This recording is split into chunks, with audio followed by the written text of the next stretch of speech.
In this video we will work on the articles from different magazines and newspapers of first week of August related to society in general and sociology subject in particular. First article is We the Power, People's Movements and the Fight Against Climate Change. From Outlook magazine. Related to syllabus that is social stratification and mobility, social change and development, environment and society. This article illustrates the role of grassroots environmental movements as a form of collective action challenging state and corporate interests in the context of modern development. These movements, such as the protest in Dehradun against tree felling, are driven by diverse groups including students, activists, and marginalized communities, Adivasis, Dalits, etc., who unite to protect their environment and assert their rights over natural resources. The article highlights the asymmetry of power between these movements and the state or corporations, showing how the law is often used to intimidate or suppress dissent. Despite the challenges, these movements contribute to a broader discourse on environmental justice, emphasizing that the impacts of environmental degradation and climate change disproportionately affect the most vulnerable sections of society. Moreover, the article stresses the importance of viewing the success of these movements not solely in terms of immediate outcomes, such as halting a project, but also in their ability to raise awareness, shape public discourse, and influence policy. The notion that every movement matters and contributes to a larger churning that challenges the dominant narratives of development reflects the ongoing struggle for a more equitable and sustainable future. Following question can be framed from above article. Discuss the role of grassroots environmental movements in challenging the dominant narratives of development in contemporary India. How do these movements reflect the intersectionality of environmental justice and social inequality? Provide examples from recent movements to illustrate your answer. Above answer can be attempted from following keywords. Challenging dominant narratives. Development versus environment. Corporate interests. State power. Intersectionality. Times environmental justice. Times social inequality. Times marginalized communities. Adivasis, Dalits, farmers. Livelihoods and resources. Challenges. Skewed battles. State and corporate intimidation. Legal hurdles. Resources and funding. Impact on policy. Legislative gaps. Judicial challenges. Legacy of resistance. Rewriting development narratives. Role of movements. Protecting natural resources. Asserting rights. Grassroots mobilization. People's movements, Kashmir. To Kerala. Examples of movements. Save Aravali Trust, Haryana. Save Molim, Goa. Narmada Bachao Andolan. Kudankulam protests. Anti-mining movements. Odisha, Karnataka. Next article is Don't Sidestep Caste in the Spiritual Space. From Outlook magazine. Related to syllabus that is religion and society, caste and its impact on society by Santosh K. Singh. This article analyzes the rise and influence of modern-day Babas in India, focusing on the sociological aspects of their popularity, particularly among marginalized and lower caste communities. Traditionally, Babas were ascetics and renunciants, but today many have transformed into entrepreneurial figures who cater to the insecurities of diverse populations, especially the underprivileged. The article emphasizes how the proliferation of these religious leaders and deras, religious congregations, is indicative of the collapse of traditional social security systems and the pervasive caste-based discrimination in mainstream religious practices. This has led to the emergence of alternative religious movements and spaces where marginalized groups, particularly lower castes, seek solace and a sense of autonomy. In particular, the article discusses how caste plays a crucial role in the formation and appeal of these religious institutions. For example, Bhole Baba, a Dalit Jatav, attracts followers from his caste, reflecting a broader trend where subaltern groups, disillusioned with mainstream religions, turn to alternative religious figures who represent their identity and struggles. This phenomenon is not isolated, as similar trends are seen in Punjab, where Dalit Gurudwaras and Deras have emerged in response to caste-based exclusion within Sikhism. The article also highlights the intersection of these religious movements with regional caste politics.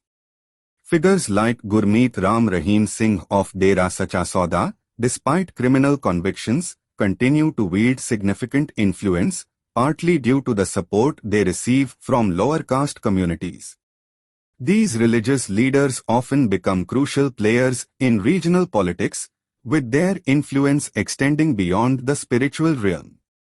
Overall, the article underscores that understanding religious practices and phenomena in India requires an awareness of the multiple layers and nuances, particularly the role of caste in shaping religious identities and movements. The rise of these Babas and Deras reflects the complex interplay of caste, religion, and politics in contemporary Indian society.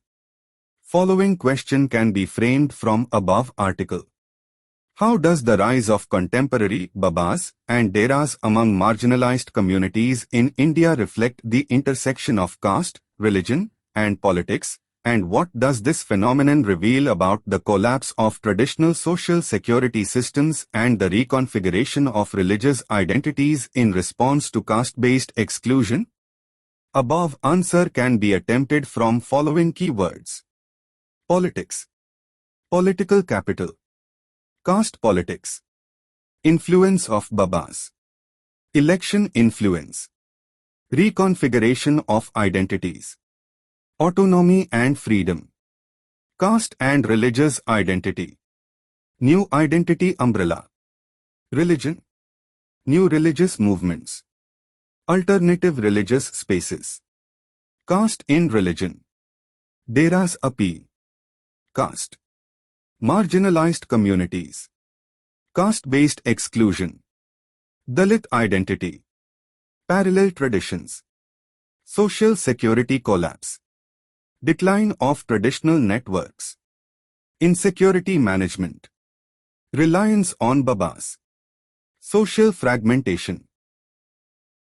Next article is Apex Court rules states can subclassify SCs and STs for quota, tribal and Dalit communities that may be affected.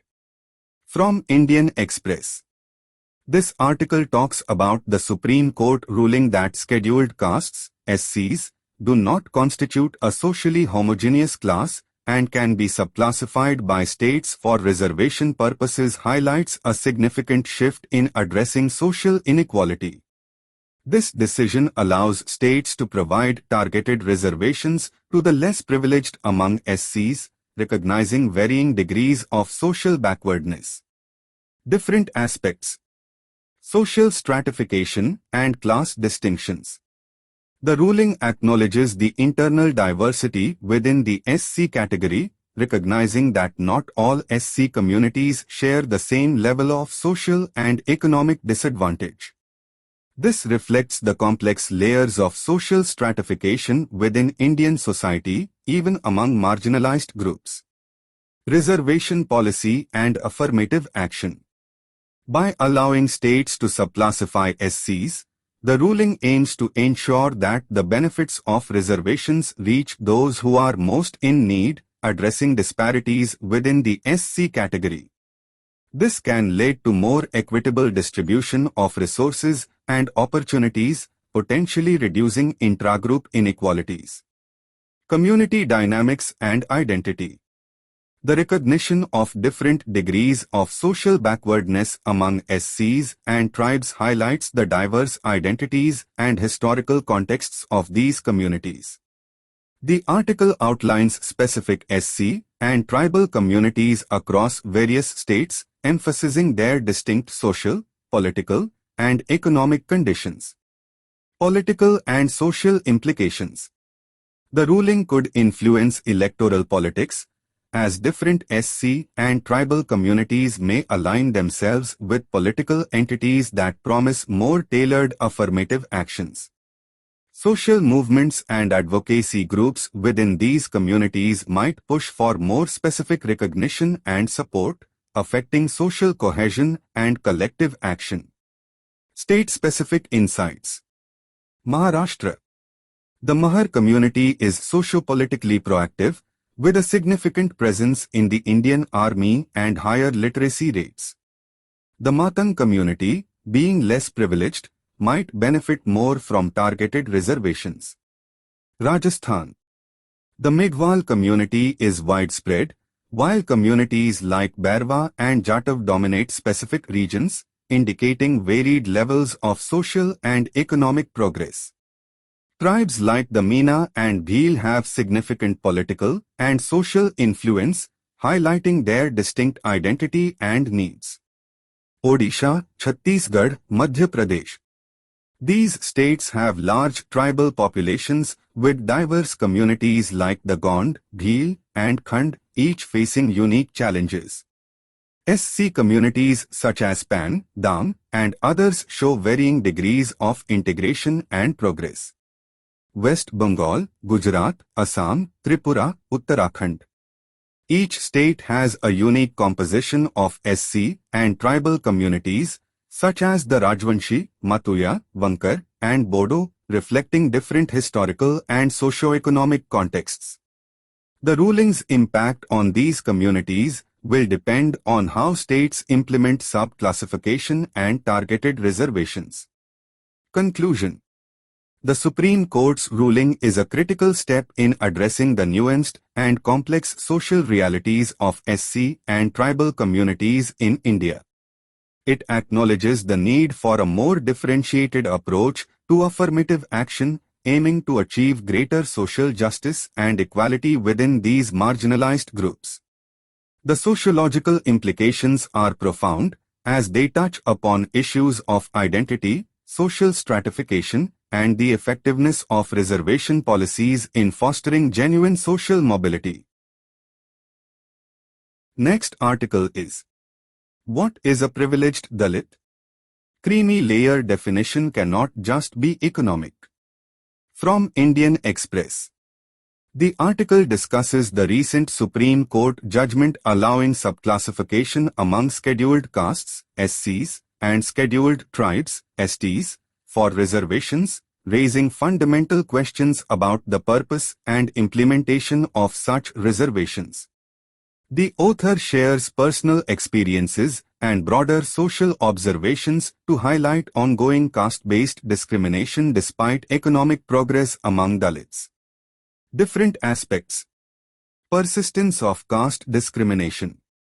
The author's personal anecdote about facing caste-based prejudice from a landlady in Delhi University underscores the enduring stigma and discrimination faced by Dalits, regardless of economic status. This highlights the complex interplay between caste and social dignity. Purpose of reservations. Reservations were intended as a tool for social empowerment and to combat untouchability, providing marginalized communities with access to justice, education, and employment opportunities. The author argues that while economic advancement is a factor, it does not equate to social mobility or the eradication of caste-based indignities. Challenges in subclassification. The Supreme Court's judgment allows for the subclassification of SCs and STs to ensure that the most marginalized within these groups receive the benefits of reservations. The article questions the criteria for determining who among the marginalized is most in need, highlighting the absence of clear parameters and the potential for political manipulation. Economic versus social mobility. Economic progress alone does not eliminate caste-based discrimination. Social mobility involves more than financial stability. It requires acceptance and integration into societal structures free of prejudice. The need for comprehensive empirical data collection on the social and economic conditions of Dalit communities is emphasized to ensure effective policy implementation. Affirmative action and global context. The article situates the Indian context within a global trend of rising conservatism. Mentioning the U.S. Supreme Court's decision to declare race-based affirmative action illegal. This comparison underscores the broader debate on affirmative action and the challenges of achieving genuine social equity. Social justice perspective. The author calls for a discourse based on empirical and anthropological data to understand the diverse experiences of Dalit communities. The ultimate goal of reservations is to dismantle structural and generational privileges that perpetuate caste-based discrimination and to achieve social equity and inclusion. Next article is Medieval-Minded on Anti-Conversion Law in Uttar Pradesh, its amendments. From the Hindu. This article talks about the Uttar Pradesh Assembly's recent amendments to its anti-conversion law aimed to make the law more stringent and seemingly facilitate its misuse. Enacted in 2021, the original law led to over 400 cases by 2023. The amendments propose harsher penalties, including up to 20 years or life imprisonment for converting minors, women, or certain communities through force, threat, or coercion. Receiving foreign funds for unlawful conversion now also incurs severe penalties. Key features of the amendments. Increased jail terms. The amendments increase the prescribed jail terms, particularly for conversions involving minors, women, or certain communities. Stricter bail conditions. Bail conditions have been tightened, requiring the public prosecutor to oppose bail and necessitating proof that the accused is not guilty and unlikely to reoffend. This mirrors provisions in the NDPS Act and PMLA. Expanded complaint filing. The law now allows anyone to file a complaint about forcible or fraudulent conversions, unlike the previous requirement where only aggrieved persons or close family members could file. Implications for interfaith marriages. The law is criticized for criminalizing interfaith marriages by treating them as means of unlawful conversion and declaring such marriages null and void if done for conversion purposes. It also requires prior notification to authorities for intended religious conversions. Concerns. Misuse and communal impact. The expanded complaint provision could enable communal organizations to target those in interfaith marriages. The increased stringency and potential for misuse raise concerns about the law's impact on fundamental rights and its medieval approach, which contradicts democratic and constitutional principles. Justification for amendments. The amendments are justified by claims of rising forced conversions in the state. However, whether this increase is genuine or due to misuse of the law against interfaith marriages remains questionable. Next article is Weakest First on Judiciary and Subcategorization within a Class. From the Hindu. This article discusses the evolving jurisprudence of affirmative action in India, highlighting the recent Supreme Court judgment that allows states to classify scheduled castes, SCs, into groups and give preferential treatment to the weaker and more backward among them. This decision marks a significant shift in the approach to reservations, emphasizing substantive equality over formal equality. Different aspects. Evolution of affirmative action. The concept of affirmative action has transitioned from formal equality, rooted in non-discrimination, to substantive equality, which seeks to achieve genuine equality by addressing historical and social disadvantages. Reservations are now seen as a means to embrace diversity and accommodate those who have suffered from historical injustices, rather than as exceptions to the equality norm. Recognition of heterogeneity within SCs. The Supreme Court's judgment acknowledges that SCs do not constitute a single homogeneous class. While they share a common constitutional status and a history of untouchability, there are significant differences in their levels of social and economic advancement. This recognition allows for more targeted affirmative action, ensuring that the most marginalized within the SC community receive the benefits of reservations. Empowerment of states.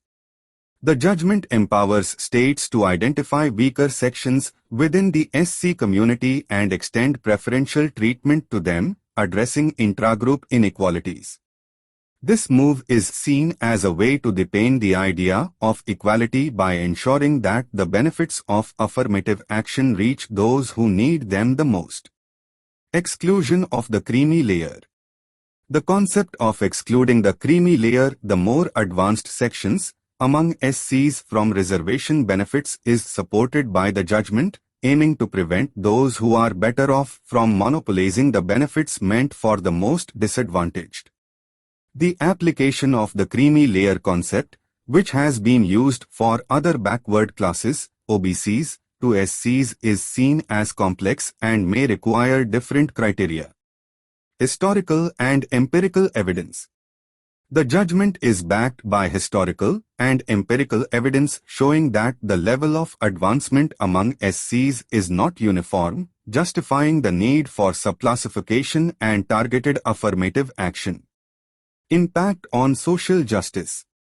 The decision aligns with the broader goal of social justice by recognizing and addressing the varying degrees of marginalization within the SC community.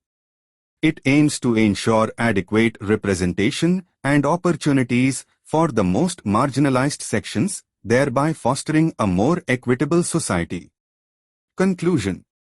The Supreme Court's judgment represents a significant step towards achieving substantive equality by allowing states to classify SCs and provide preferential treatment to the most disadvantaged among them. This approach acknowledges the heterogeneity within the SC community and aims to ensure that the benefits of affirmative action reach those who are truly marginalized. The focus on excluding the creamy layer among SCs, while complex, is seen as a necessary step to prevent the monopolization of benefits by the better-off sections and to promote genuine social mobility and justice for the most disadvantaged. Next article is Madhav Gadgil writes, Wayanad tragedy exposes the gulf between haves and have-nots.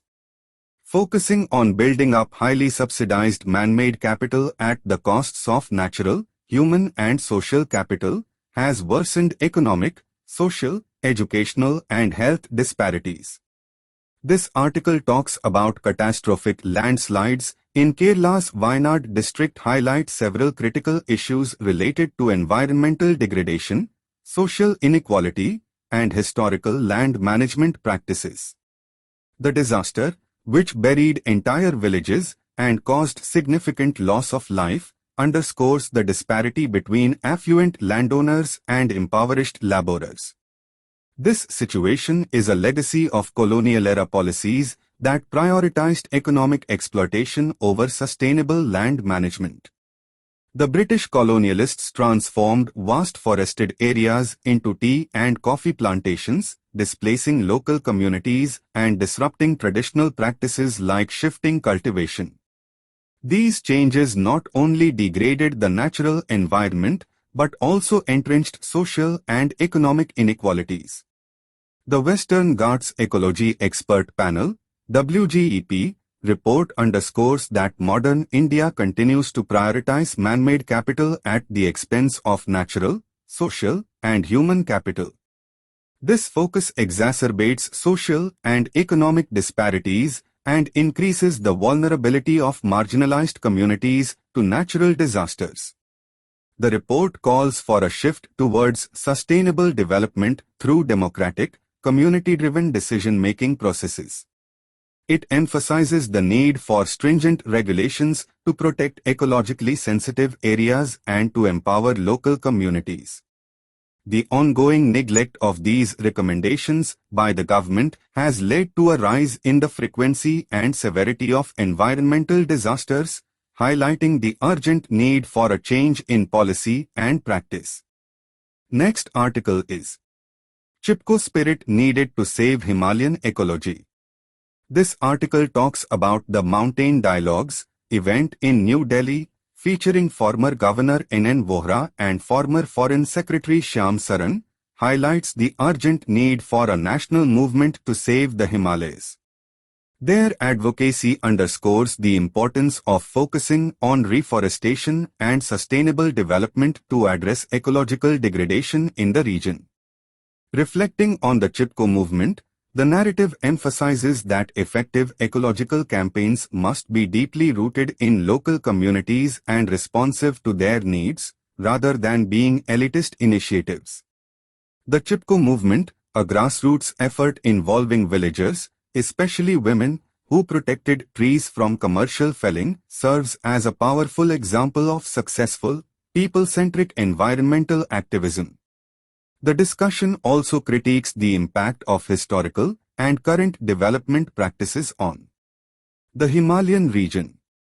The legacy of colonial land management, coupled with modern interventions like large-scale dams and tourism infrastructure, has led to significant ecological and social challenges. The text calls for a holistic approach to conservation that integrates local livelihoods, traditional farming practices, and sustainable tourism. By empowering local communities and prioritizing their needs, it argues that sustainable development can be achieved without compromising environmental integrity.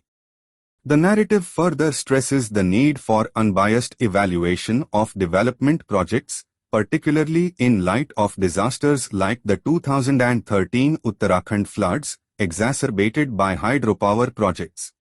It calls for prioritizing ecological stability and community welfare in policy decisions. The text invokes the wisdom of Gandhian activists and underscores the importance of community-driven, people-oriented campaigns in addressing the complex socio-ecological issues facing the Himalayas. Next is case study. Conflicting identities, cosmopolitan or anxious? Appreciating concerns of host country population improves attitudes towards immigrants. From Social Forces, Oxford. By Tobias Heidland, Philip C. Wichart.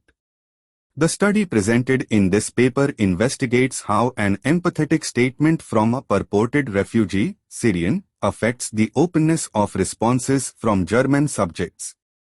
It finds that empathy can reduce anxiety and conflicting goals, leading to more open attitudes.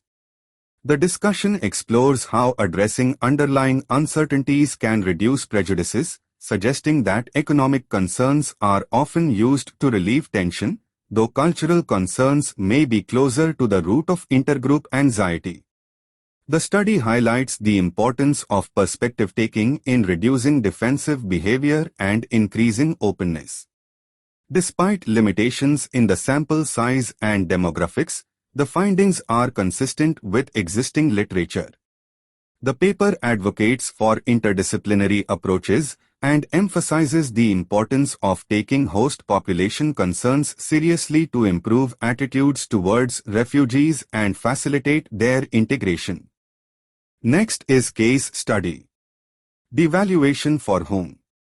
Feminization and wages in an economically polarized labor market, 2003 to 2019. From Social Forces, Oxford. By Meng Li.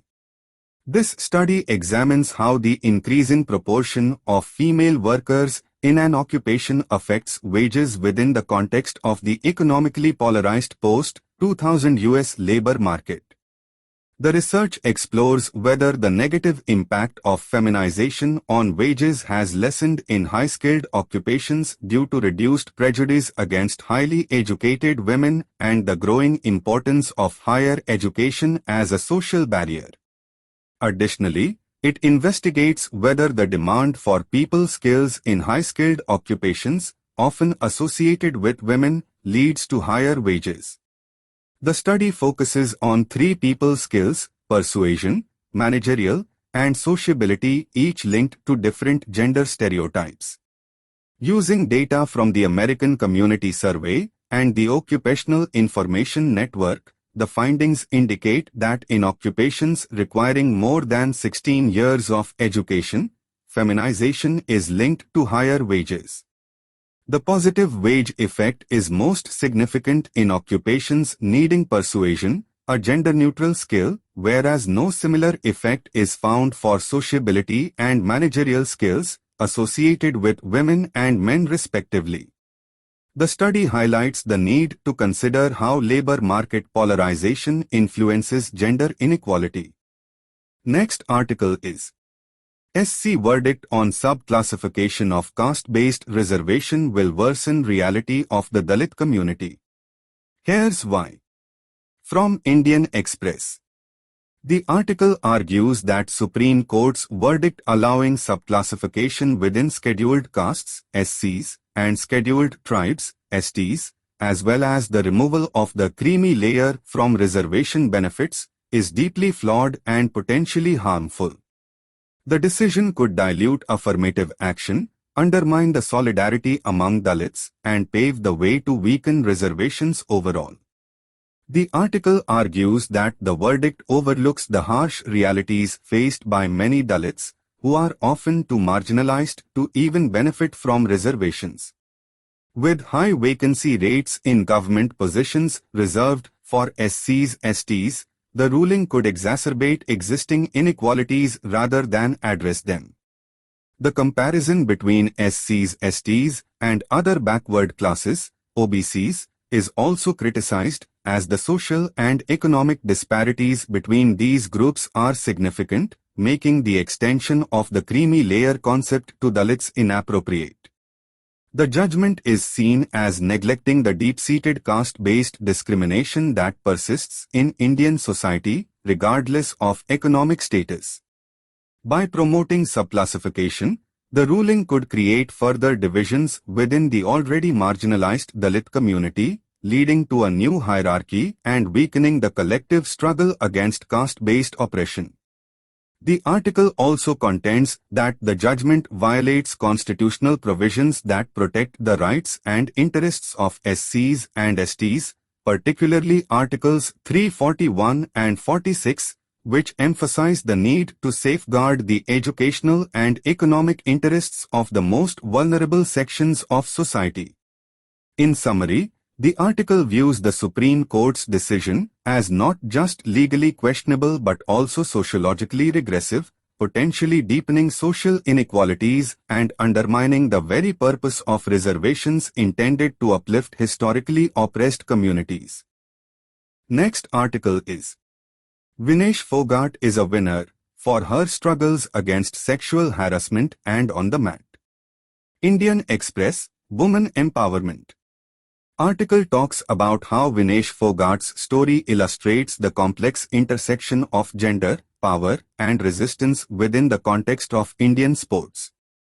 Her journey highlights not only her athletic achievements, but also her role as a symbol of resilience against systemic misogyny and sexual harassment in the sports world. Vinesh's protest against the then chief of the Wrestling Federation of India, who was accused of sexual harassment, brought to light the entrenched patriarchy and widespread abuse that female athletes endure. Her willingness to stand up against powerful figures in the sports and political establishments underscores the pervasive challenges women face in male-dominated institutions. Despite the backlash, including being labeled anti-national and casteist, Vinesh refused to back down, embodying the struggle for dignity and justice that many female athletes face, but are often forced to endure in silence.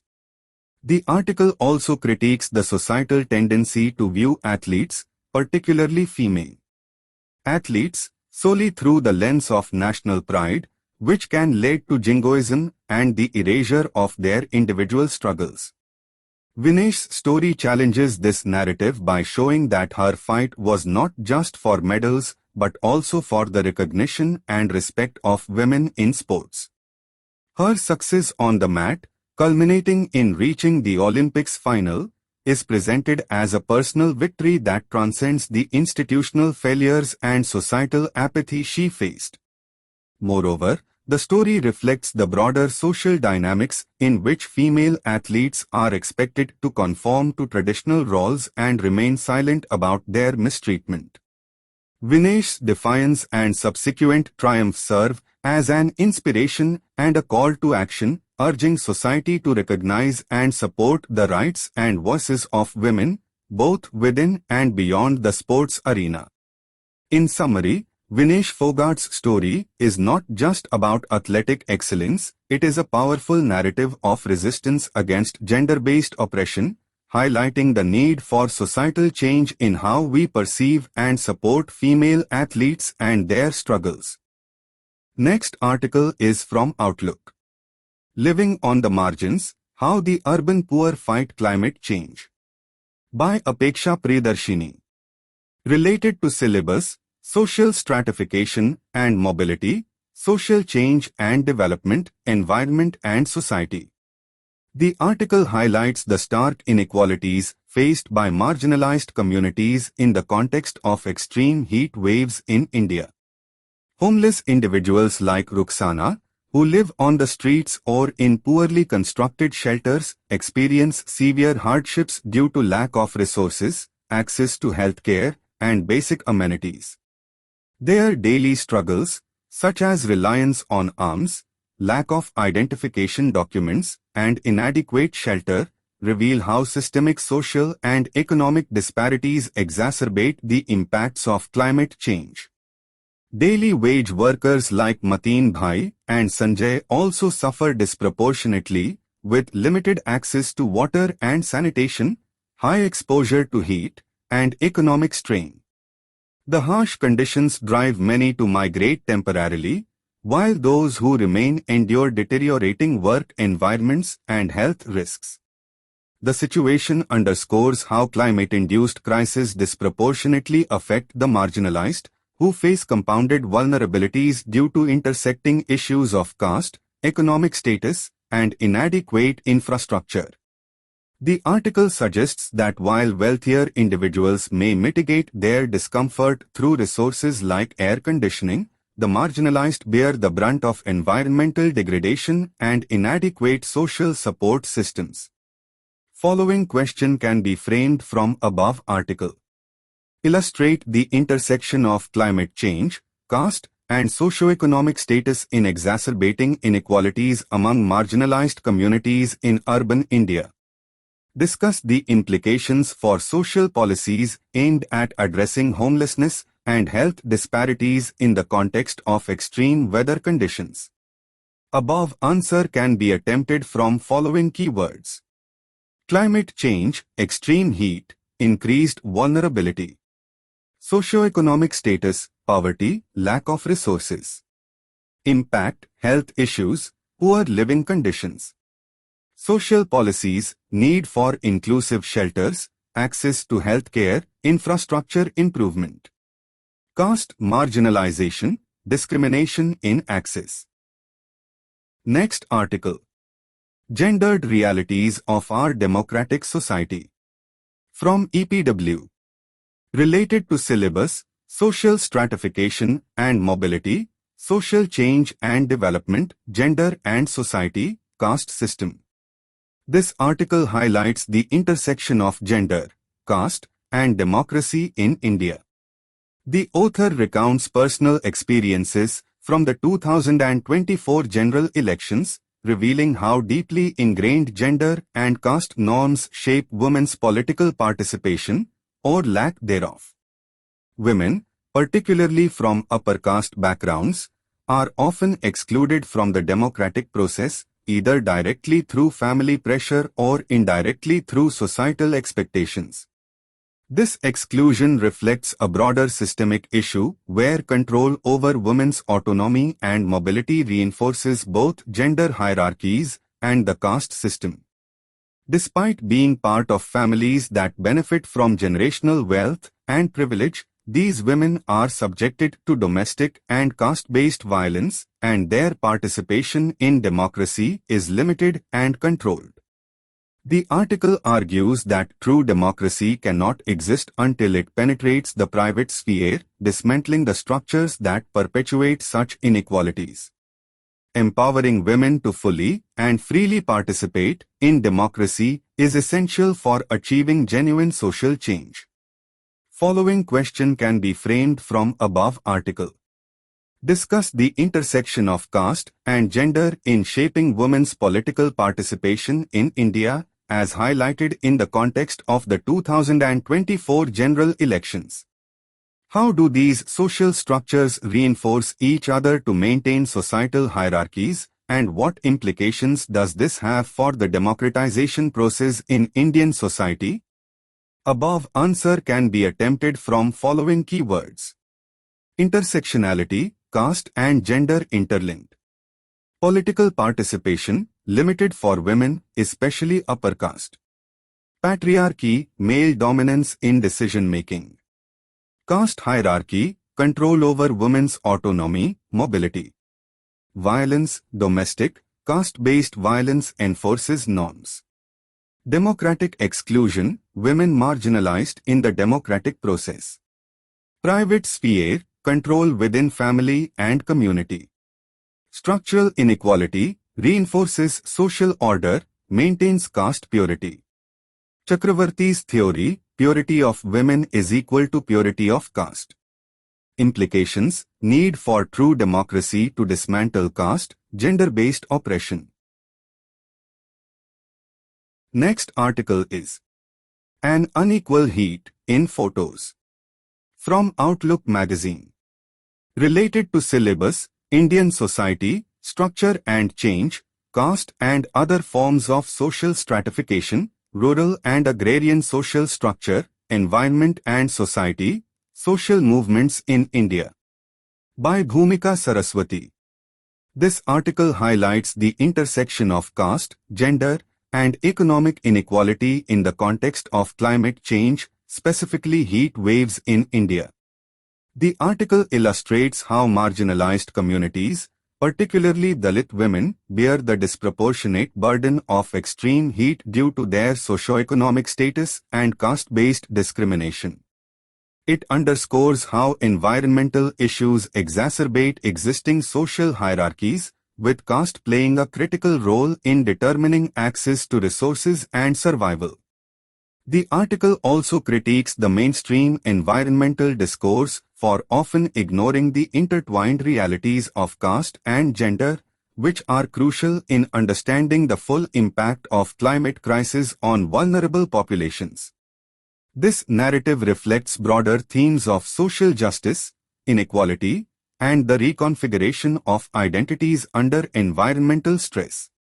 Following question can be framed from above article.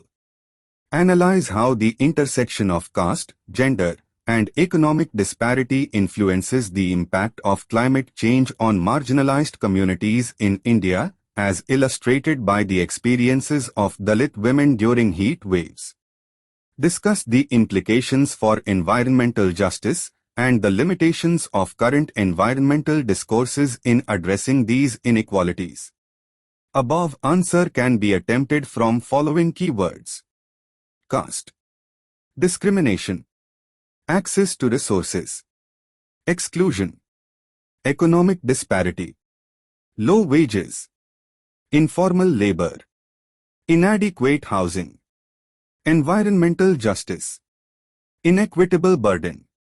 Need for inclusive policies. Gender, labor roles. Health vulnerabilities. Unpaid work. Climate change impact. Heat exposure, health issues. Economic loss.